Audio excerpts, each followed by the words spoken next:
Mary Rose Cook, and I'm from Us Creates, which is a design agency working in a lot of these areas. And today I just wanted to talk a little bit about something that we're doing a lot of work on at the moment, which is really about the ethics in collaborative design, which seems to have sort of been lost a little bit along the way.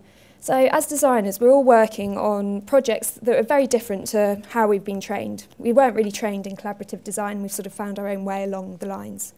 And all the work that we're doing, which is very collaborative, brings up a lot of ethical issues, which I don't think the design industry or designers are really taking a huge consideration about. So, for example, let's take, I'm going to use the Design Council's terminology here because we're here today, so the sort of co-discovery phase, this research phase we're talking about, and working with people at the heart of the projects to really get to the bottom of the issues. Loads of ethical issues sort of arise from this stage, like are designers actually equipped to deal with the sort of information they might uncover? A lot of the time we're working in projects to do with sort of worklessness or sort of health, or for example we've been doing a project on teenage pregnancy. Trying to get to the bottom of some of these issues causes a lot of sort of things to come out. Also, designers really know what to do if they do uncover some of these issues.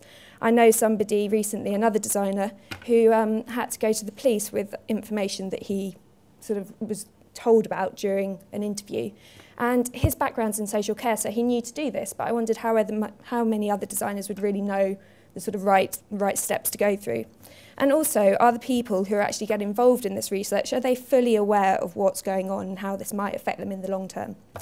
Sort of on the other side of it, there's sort of ethics around the designers doing the work.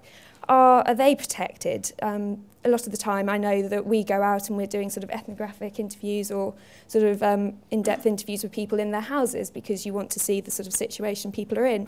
But how, there's nothing to sort of say you must go in pairs, or is there anything that you give your address to where you're going to a colleague and you let them know, if I'm not calling in at this time, you know, get worried, call the police. So there's those sort of things as well. And also, like, if you feel uncomfortable in a setting, has your employer told you it's fine to get out, which is quite difficult if you're sort of in a new job or you're just starting in this sort of area of design. And it made me think that in a lot of other professions who are dealing with sort of ethnographic work and a lot of research, in-depth research, they will have gone through training, they have practice guidelines, they'll have, in a lot of places, they will have actually had to get ethical approval for the sort of work design manages to sort of sidestep somehow. And I'm not sort of advocating that we need sort of an ethical approval board for design, but I do think there should be more debate around the ethical considerations and how we can sort of support designers in really working to the best ability with other people in this collaborative way. Mainly for the sort of development of this industry, if you call it an industry, of collaborative design, because otherwise I think there could be a point where we get caught up in some tricky bits. Thank you.